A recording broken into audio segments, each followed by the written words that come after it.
You've not granted me any courtesy in terms of your talking. Why should I grant you any? But despite that, the writ will not execute prior to January 16th. So I will give you that grace of 10 days, and if I hear anything else, I may take that.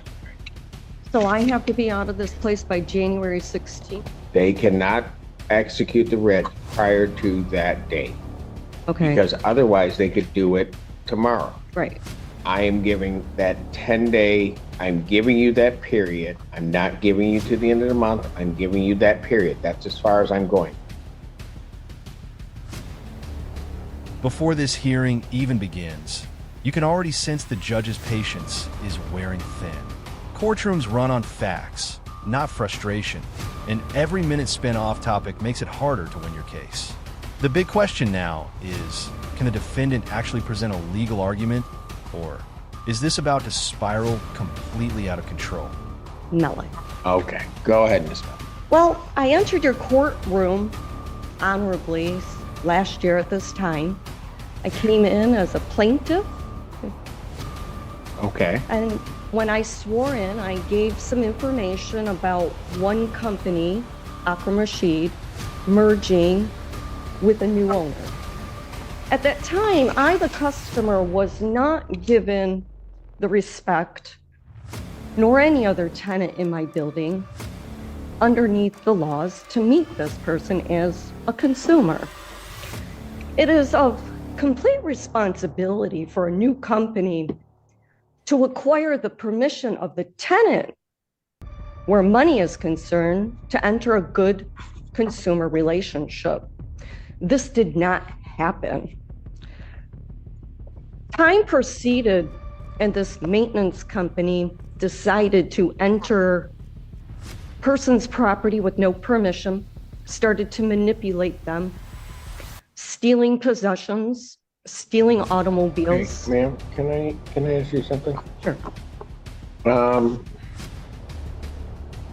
Is your motion to set aside the judgment? Well, I did set it aside, and we met that agreement. An attorney named Kevin Callahan sat in a court with me as a plaintiff. According to the law, there are no attorneys allowed. So I tried to motion in at the end of August because I recognized... Hold on, no attorneys allowed where? When I first met with you, Your Honor, I went into a small claims, and I was underneath the impression through the courses of the law that there were no attorneys allowed in a small claim. So something kind of got jangled up. I presented charges. Ma'am, hold on. Okay. Okay, because I want to make sure that I've got everything in front of me. Was there a small claims case? Yes, and at that time, we made an agreement. Go ahead. That after August, which was Akram Rashid's current lease, that there were not supposed to be any changes to, yet that wasn't the case. I would be on a month to month. I raised my right hand. Kevin Callahan, yourself, and I made that agreement. He swore to me, my mother, which then reported it to my banks. I reported it to my private attorneys in New York City that managed my work, and I contacted the courts. I talked to him verbally over the phone from his office in St. Clair Shores, and he stated to me that I swear, you're gonna... Here's where things start going sideways.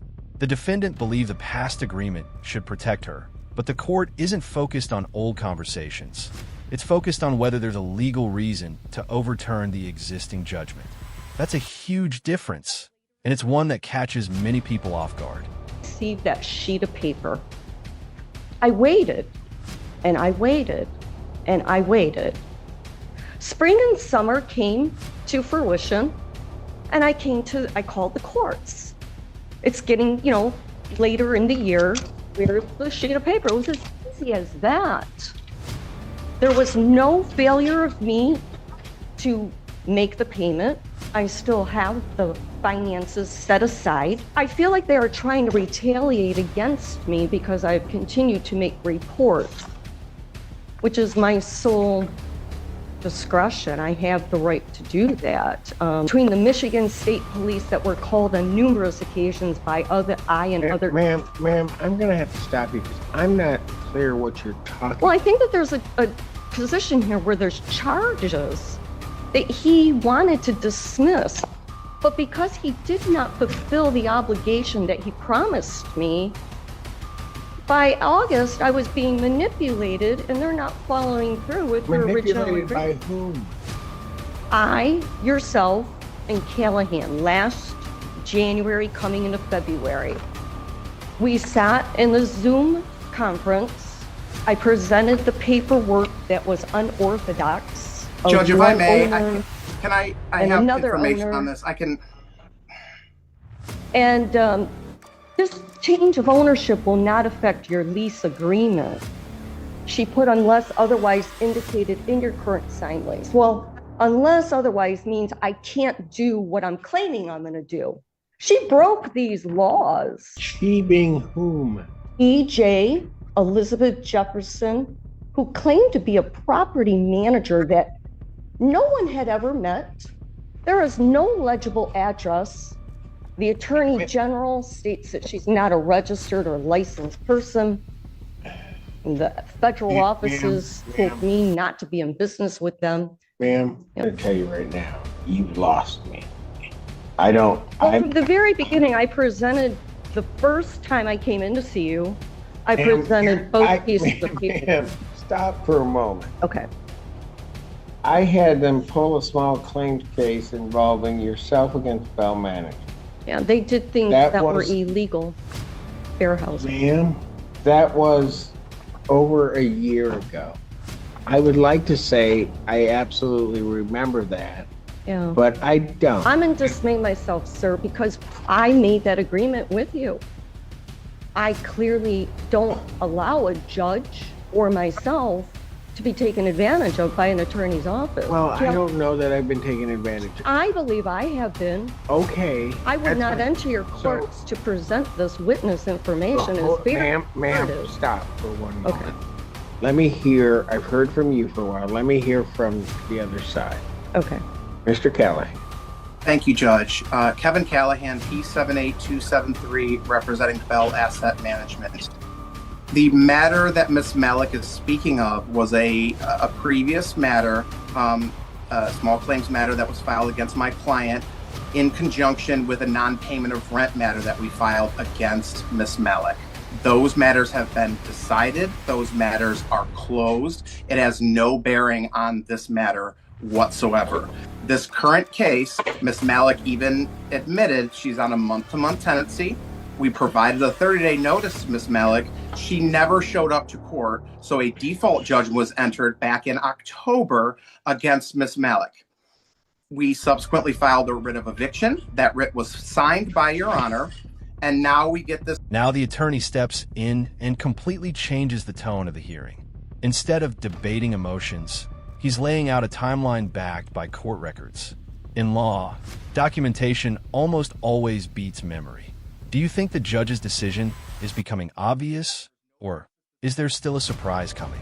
Motion to set aside that default 2 months after the default was entered, alleging that no attorney present and it was against her rights. And I'm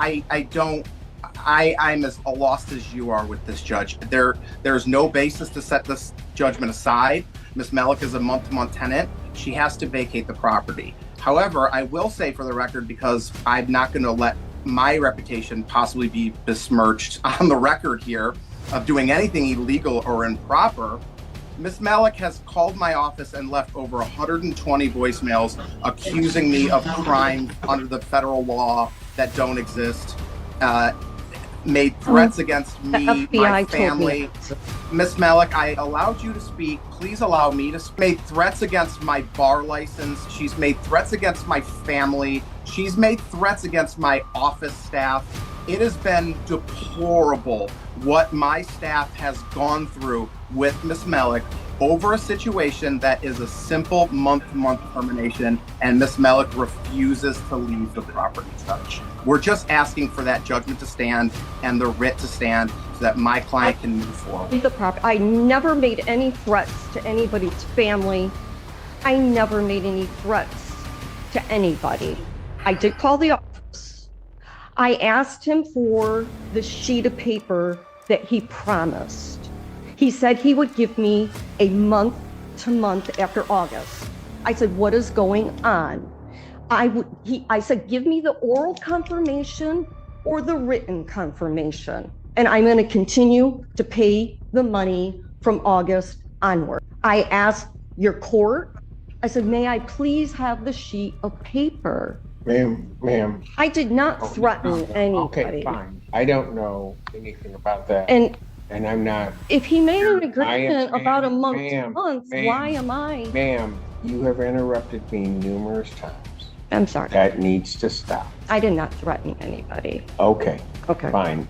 You know, always Just two sides to horribly a story. Rude. But the reality here is you're before the court challenging, you're asking me to set aside a judgment to stay the writ. She then told me, she flip-flopped with me 3 times. She put another sheet of paper underneath my door, asking me, E.J. Jefferson. Ma'am, She that asked has me if I nothing- abandoned my unit. Ma'am. Then she tried to take the money out. Ma'am, 3 okay, times ma'am, in I'm gonna, September you know and what I'm gonna do, October. ma'am, here's what I'm gonna do. But there was no order. Ma'am, I'm gonna pass the She matter. asked me to move out. Quit interrupting me. Yeah, she's still Quit trying to take the money. interrupting me. That's warning 2. On the third one, I act. You're before the court to set aside the judgment and the writ. Yes. So that the record is clear, the judgment was entered for failure to appear at 2 hearings. First one being October 6th, and then on October 20th. I issued of 2023. I issued the judgment. Because I thought that the month to month would be honored. That's all. That's all that he gave me. It was all the information was what I was sworn in. When I'm underneath oath, an agreement is made, nothing happened other than me calling his office and asking for that sheet of paper. I diligently, respectfully, and responsibly, Ma'am, you can have a seat before I find you. Or recalls the case, Bell Asset Management versus Melee. This is the turning point. The judge narrows the case down to one issue and refuses to chase every side argument. That's exactly how courtroom procedure works. Judges decide the legal question before them, not every grievance someone has. It's a lesson many first-time litigants learn the hard way. Anybody else says anything, because this is going way far afield. The only issue before me is the order that I issued in October, which was the judgment, and then the writ of eviction. well, I failed the October. I don't know how. I got confused. I'm not accustomed to the courts. Ma'am, but if at any given time, here's what the problem for you, Miss Ma'am, and I'm just going to be blunt about it. That judgment went out from the court shortly after my signing. All right. Sir, may I ask something? Once an agreement is made in court, isn't that you respectfully gave me the month to month. He told me if I dropped the charges on his group, his client would agree to give me a month to month. I mean, Then you're going to have to file a new claim that alleges that. That's not before me. that's why I motioned in August. No, but that is not before me today. This is how I will state it. No, No, you wait. won't. I That's can not before me. I can pay the money. There was never a failure. I swear, I had the money aside. They want you out. I It's didn't. not about the money. They asked me to pay. There was no probable cause in any level. I called his office respectfully. I asked him for the sheet of paper for the month to month that was agreed upon after August. She put a renewal underneath my door. If she wanted me to leave, why was she sending me a renewal? She Okay. tried to take the money out in September and October. That would mean I'm still on a month to month. I just said, where is the paperwork to confirm that? My bank has it on the record, JP Morgan Chase, September and October. Ma'am, they want you out. But she asked me to renew. Ma'am, I don't know about any of those conversations. They have properly been granted a judgment for possession. They properly filed the writ or the order of eviction. I've signed the order of eviction. There is no basis, and I've listened to everything you said to me. There is no basis for this court to set aside that judgment or to stay the execution of the order of eviction or the writ of restitution. There's no legal basis for me. I can't pay the money that was agreed They upon. don't want the money. This was Even a- though she tried to take it out in September and October. This is a termination of tenancy case. I don't know anything that they've done regarding taking it out. This is They a did. They termination. tried to take the money out. Okay, ma'am, that's fine. I don't know that. But even if that were true, the judgment in this Listen, case, I have not done anything though, Your Honor. I mean, this is against the law. Listen carefully to what the judge is saying here. He's not deciding who's morally right or wrong. He's deciding whether the legal requirements for eviction were properly followed.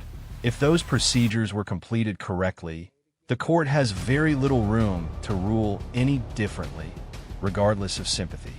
no, what would be against the law is for me to grant your relief you're requesting. Because they, like you have rights, they have rights. You brought this before the court. And I'm going to say it again to you, so hopefully it'll sink in. They properly got a judgment. On properly getting that judgment, they properly requested an order of eviction. I issued the order of eviction. That order of eviction, the judgment, because you have not provided a basis, that will stand. Your motion. I did nothing after August other than oblige where a month to month was concerned. That was the agreement. I did not refuse payment. There was no probable cause. She put a renewal underneath my door. I says, well, where's the sheet of paper if you're trying to renew? And then she's flip-flopping back and forth with me. Well, I'm like, okay, I thought I was supposed to be on a month to month. That's all it was. She lied to me.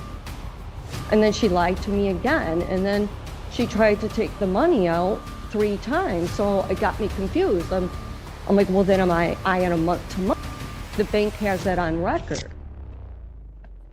So I came in thinking that if I spoke the truth, because I was sworn in last year and it was agreed upon that I'd be on a month to month after August. That was it. It was as simple as that. I contacted your courts on numerous occasions prior to the end of August. Ma'am, maybe you don't understand. I just issued my ruling. Your motion is denied. What I will indicate is that the escrow will be held for 15 days and then it will be released back to the defendant. I will not pay the escrow over to the plaintiff. It will be released back to the defendant in this case. Thank So you. what is the Thank you, time Judge. frame? May I have till the end of January, sir? Ma'am, you're operating on borrowed time. I signed the writ I cannot just December 3rd. I signed the writ December 3rd. to have a moving truck in, please, sir. I mean, it is the dead of winter. I have no problem moving out, looking for another place, because I don't trust the people. First, they're making an agreement with me, and then they're flip-flopping. And here's the final twist. Even after denying the motion, the judge still give a short grace period before the eviction can be enforced. It's a reminder that judges can show courtesy without changing the law. Was this a fair balance between compassion and legal procedure? Let us know below. Could you please, a little courtesy where this is concerned, please? You've not granted me any courtesy in terms of your talking. Why should I grant you any? But despite that, the writ will not execute prior to January 16th. So I will give you that grace of 10 days, and if I hear anything else, I may take them. So I have to be out of this place by January 16th? They cannot execute the writ prior to that date. Okay. Because otherwise they could do it tomorrow. Right. I am giving that 10-day, I'm giving you that period. I'm not giving you to the end of the month. I'm giving you that period. That's as far as I'm going. I'm done. I don't know what I did, and I feel swindled. Judge, should I enter a order to that effect, or will the court produce Yes, the sir. order? Please. Okay, thank you. I will Prepare an email order under the 7-day rule, please. I'll do that. Thank Thank you, you. Judge. Have a great day.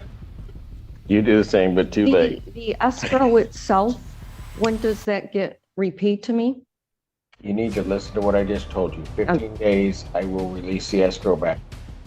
May I enter a bank account number or an No. address to you? No, I have to give you a different address because if I'm not going to be living here, ma'am, you can give it to the clerk's office any day. I'm done. You need to leave my